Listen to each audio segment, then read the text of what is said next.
Hello guys, आपका मेरे channel smart study में स्वागत है। आज हम क्लास 6 का हिंदी का जो आपका कॉमन एनुअल एग्जामिनेशन है उसको हम देखते हैं। तो आइए स्टार्ट करते हैं। सबसे पहले यहाँ एक पैराग्राफ दिया है और उसी से रिलेटेड क्वेश्चन है। तो आइए देखिए क्या कहा गया है। बहुत पुराने समय में कबूतरों के द्वारा संदेश भेजे जाते थे। जब संदेशवाहक कबूतरों की बात हो रही थी तो उन इंसानों की बात कैसे ना हो जो उस समय डाक पहुंचाने का काम करते थे। जब संचार और परिवहन के साधन बेहद सीमित थे, बात हो रही है उन हरकारों की जो पैदल ही आम आदमी तक चिट्ठी पत्री पहुंचाने का काम करते थे। राजा महाराजाओं के पास घुड़सवार हरकारे हुआ करते थे। हरकारों को न सिर्फ हर तरह की जगहों पर पहुंचना होता था बल्कि डाक की रक्षा भी करनी होती थी। तो एक पैराग्राफ दिया गया अपठित गद्यांश और इसी से रिलेटेड आपके क्वेश्चन है। तो देखो क्या कहा गया क्वेश्चन नंबर 1 में, हरकारे कौन होते थे। तो अभी हमने पढ़ा जो संदेश देने वाले होते हैं। तो संदेश देने वाले क्या होते हैं, हरकारे होते हैं। घुड़सवार हरकारे किसके लिए काम करते थे। तो ये राजा के लिए। अभी देखो पढ़ा है हमने, आपको क्या करना है, पैराग्राफ को पढ़ना है, ध्यान से पढ़ना है, 2 बार पढ़ लीजिएगा, उसके बाद आंसर करो। तो राजा के लिए। नेक्स्ट देखो क्या कहा गया है। अब एक अपठित कविता दी गई है, इस कविता को पढ़ेंगे और उसके बाद इसके आंसर देखेंगे। बाघ उधर ही तो रहता है, बाबा उसके 2 बच्चे हैं, बाघिन सारा दिन पहरा देती है, बाघ या तो सोता है या बच्चों से खेलता है। दूसरा बालक बोला, बाघ कभी कहीं काम नहीं करता, न किसी दफ्तर में न कॉलेज में।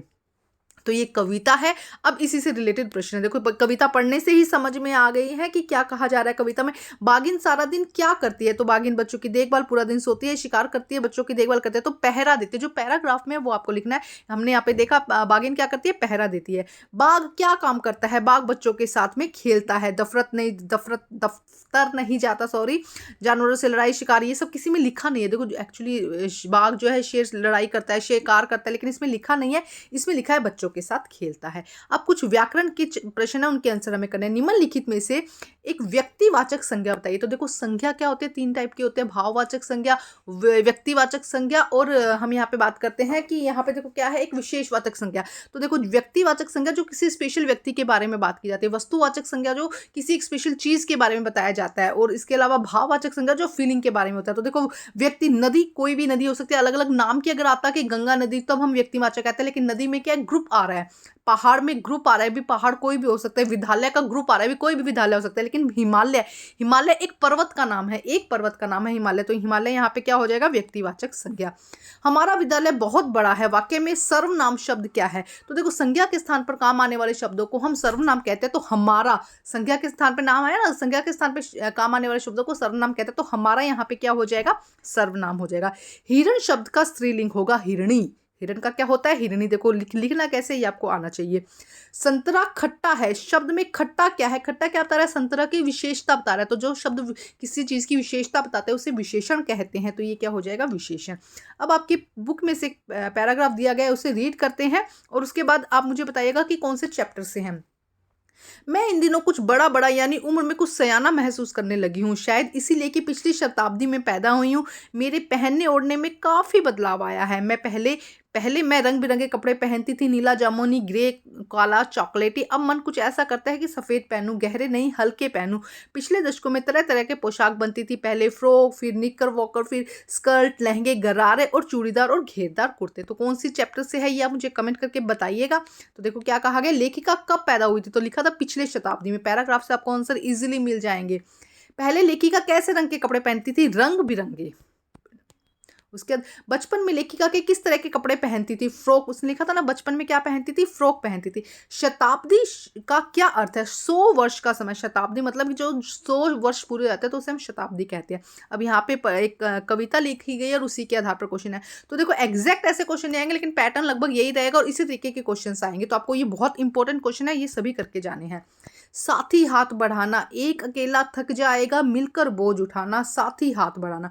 हम मेहनत वालों ने जब भी मिलकर कदम बढ़ाया है, सागर ने रास्ता छोड़ा, पर्वत ने सीत झुकाया है। फौला दी है सीने अपने, फौला दी है बाहें, हम चाहें तो चट्टानों में पैदा कर दे रहे हैं। तो देखो इसकी आपको समझाया होगा क्लास में आपके चैप्टर अच्छे से, इसी से रिलेटेड क्वेश्चन है। कवि साथी के साथ क्या मिलकर बढ़ाने को कहता है, कवि साथी से क्या बढ़ाने के लिए कहता है, तो हाथ बढ़ाने के लिए कहता है। क्या आंसर यहाँ पे सही हो जाएगा। हमें मिलकर क्या उठाना चाहिए, सामान, जगह, शोर या व्यक्ति। तो हमें मिलकर सामान उठाना चाहिए। मिलकर कौन कदम बढ़ाता है? मिलकर कदम मेहनत करने वाले। कौन? जो मेहनत करते हैं वो मिलकर कदम बढ़ाते हैं। देखो बाकी देखो बात करने वाले, झगड़ा करने वाले, हंसने वाले ये सब नहीं हो जाएंगे। तो मेहनत करने वाले क्या होते हैं? मिलकर कदम बढ़ाते हैं। किसने अपना शीश झुकाया? तो पर्वत ने या पहाड़ ने अपना शीश झुकाया। जब मेहनत करके तो पहाड़ के ऊपर भी लोग पहुंच गए ना। तो मेहनत करके जो व्यक्ति मेहनत करने से पहाड़ ने भी अपना करने वालों के आगे अपना शीश झुका दिया। अब यहाँ पे प्रश्न से आधारित क्वेश्चन है। देखो, मोहन के पिता डॉक्टर साहब ने कितने रुपए दिए थे? तो मोहन के पिता ने जब डॉक्टर साहब आए थे तो उनको कितने रुपए दिए थे? 10 रुपए। नेक्स्ट देखो, ऐसे ऐसे पाठ के लेखक कौन है? आप जरूर लेखक जरूर याद करके जाइएगा, चाहे कविता हो चाहे पाठ हो, जितने भी 4-5 चैप्टर हैं उनके लेखक और जरूर याद करके जाएगा। 1 या 2 नंबर के क्वेश्चन पक्का आएगा उसमें से। तो विष्णु प्रभाकर, ठीक है। उसके बाद नेक्स्ट देखो, कविता के आधार पर निम्नलिखित प्रश्नों के उत्तर दीजिए। चिड़िया को कैसे दाने पसंद है? दूध से भरे। देखो उस पहली कविता है ना, चिड़िया को दूध भरे दाने पसंद है। छोटी बच्ची को अपने हाथों में कौन खिलाता है? माँ। छोटी बच्ची को कौन खिलाता है? माँ खिलाती है। नेक्स्ट देखो क्या कहा जा रहा है यहाँ पे, व्याकरण से संबंधित प्रश्न है। छुट्टी शब्द का बहुवचन छुट्टियां किस तरीके से लिखना देख लो। अध्यापक शब्द का स्त्रीलिंग अध्यापिका। सूरज शब्द का पर्यायवाची एक बताना, मैंने बहुत सारे बता दिए। भास्कर, दिनकर, सूर्य, भानु, रवि, कोई भी एक हो सकता है। आकाश शब्द का विलोम पाताल। अब इन प्रश्नों के उत्तर देने हैं। झांसी की रानी का पूरा नाम बताइए। रानी लक्ष्मीबाई। झांसी राज्य कौन हड़पना चाहता था? तो डलहौजी। अंग्रेज लिखेंगे या फिर क्या लिखेंगे? डलहौजी क्या करना चाहते थे? जो झांसी था उसको हड़पना चाहते थे। परियों की कहानी कौन सुनाता है? माँ सुनाती है। परियों की कहानी कौन सुनाता है? माँ सुनाते हैं। एक एक कतरा मिलने से क्या बना? दरिया। नदी बनती है ना एक एक कतरा मिलने से, तो एक एक कतरा मिलने से क्या बना? दरिया बना। नेक्स्ट क्वेश्चन देखते हैं। बचपन पाठ में लेखिका ने किसका टोपा सर पर रखा? अपने छोटे भाई का। जो बचपन चैप्टर है उसके अंदर दिया गया है ना कि लेखिका ने किसका टोपा अपने सर पर रखा था? अपने छोटे भाई का। ऐसे ऐसे पाठ में किसने बहाने बनाए थे? कौन बहाने बना रहा था? पूरी स्टोरी किस पे थी? मोहन पे। तो मोहन ने बहाने बनाए थे। अंडे किसने छुए थे? नादान दोस्त के पाठ के आधार पर उत्तर दीजिए। केशव ने छुए थे। वो तो संभाल कर उनको रख रहा था, लेकिन उसी चक्कर में उसने क्या रख दिए थे? अंडे छू लिए थे। नादान दोस्त पाठ के अनुसार बच्चों को क्या खिलाएगी बेचारी? किसने कहा था? तो ये कहा था श्यामा ने, कि ये बेचारी बच्चों को क्या खिलाएगी। चिड़िया के लिए कहा था ना, तो ये किसने कहा था? श्यामा ने कहा था। अब हम प्रश्न नंबर 11 देखते हैं। देखो क्या कहा जा रहा है 11 में। माँ मोहन के ऐसे ऐसे कहने से क्यों घबरा रही हो? 30 से 40 शब्दों में देना है। माँ ने मोहन के ऐसे ऐसे कहने से क्यों घबरा रही थी? क्योंकि टेंशन हो रही थी ना माँ को कि अरे ये ऐसे ऐसे क्या हो रहा है, इसके पेट में दर्द है, हाथ में दर्द है, कहाँ दर्द हो रहा है, ये माँ को समझ ही नहीं आ रहा था। पहले समझा देती हूँ सारे क्वेश्चन, फिर इकट्ठे इनके आंसर लिखवाऊंगी। लेखिका बचपन में इतवार की सुबह क्या करती थी? मोजे साफ करना, शू साफ करना, ये वाले काम करती थी ना। तेल लगाना है ना, नाक में तेल डालना, ये वाले काम आपको लिखने। केशव और श्यामा ने चिड़िया के लिए क्या क्या किया? केशव ने क्या किया था चिड़िया के लिए? भी उसके लिए टोकरी लगाई, उसको कपड़े की गद्दी बिछाई, ये सब काम उसने किए थे। लाखों करोड़ों वर्षों पहले हमारी धरती कैसी थी? तो लाखों करोड़ों वर्ष हमारी धरती कैसी थी? मतलब वहां पे कोई भी इंसान नहीं था उस समय, है ना। उसके बारे में आपको बताना है। मास्टर जी ने मोहन से क्या पूछा? भाई तुम्हारे क्या तकलीफ हो रही है? भाई तुमने होमवर्क कर लिया कि नहीं, इसके बारे में पूछा था। तो इन प्रश्न का उत्तर हम सभी का साथ में देखते हैं। तो आइए देखते हैं प्रश्न नंबर 11 का आंसर। पहले देखते हैं प्रश्न। माँ ने मोहन से ऐसे ऐसे कहने इसलिए घबरा माँ मोहन से ऐसे ऐसे कहने पर क्यों घबरा रही थी? क्योंकि उसने इससे पहले ऐसी कोई बीमारी नहीं सुनी थी और पता नहीं था कि मोहन को क्या बीमारी होगी। उन्हें पता ही नहीं चल रहा था इसको दिक्कत क्या है। और सेकंड में, लेखक इतवार की सुबह सुबह अपने मोजे धोती थी और जूतों को पॉलिश करती थी। नेक्स्ट देखो, केशव और श्यामा ने चिड़िया के लिए दाना पानी की व्यवस्था की और फटे हुए कपड़ों से गद्दी बनाई। क्या क्या था? केशव और श्यामा ने चिड़िया को दाना पानी की व्यवस्था की थी और साथ में फटे हुए कपड़ों से गद्दी बनाई थी।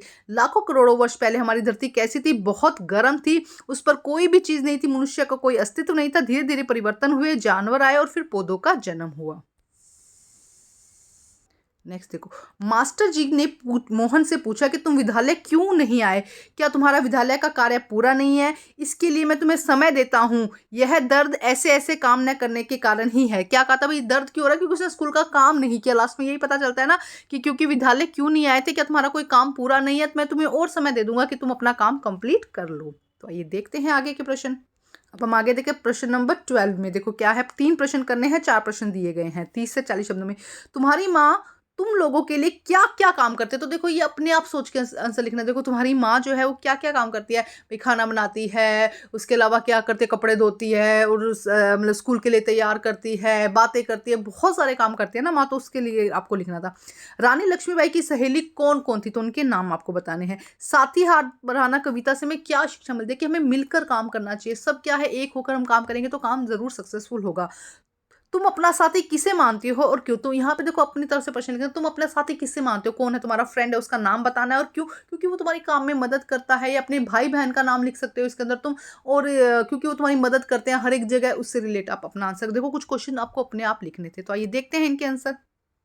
तो सबसे पहले क्वेश्चन देखो, तुम्हारी माँ तुम लोगों के लिए क्या क्या करते हैं। तो इसके अंदर आपको अपने शब्दों में आंसर लिखना है, भाई क्या क्या करती है माँ कि भाई हमारे लिए ना। इसमें आप अपने शब्दों में आंसर लिख सकते हैं कि सुबह उठते हैं, हमें उठाते हैं, हमें स्कूल के लिए तैयार करते हैं, हमारे लिए नाश्ता बनाते हैं, जब हम शाम को घर आते हैं तो हमें खाना दोपहर का लंच बना कर देते हैं, इसके बाद में हमारी पढ़ाई में मदद करते हैं ना। इस तरीके से आप इसके अंदर आंसर लिख सकते हैं। सेकंड क्वेश्चन देखते हैं, रानी लक्ष्मीबाई की सहेली कौन थी। साथी कविता पढ़ाना से हमें क्या सीख मिलती है और तुम अपना साथी किसे मानते हो। ये क्वेश्चन भी आप अपनी तरफ से लिखेंगे। तो इन दोनों क्वेश्चन के आंसर्स देखते हैं। तो देखो, रानी लक्ष्मीबाई की सहेलियां बर्छी, ढाल, कृपाण, कटाल, समस्त अशस्त्र उनकी सहेलियां। तो उनकी सहेलियां कौन थी, जो तलवार वो यूज करती थी, जो बर्छी, ढाल, कृपाण, जो हथियार वो यूज करती थी, वही उनकी सहेलियां थी। साथ ही बढ़ाना कविता से हमें एक दूसरे के सहयोग और मेहनत करने की सीख मिलती है। और जो नेक्स्ट उत्तर था, अपने तर्क के आधार पर उसका आंसर देना था।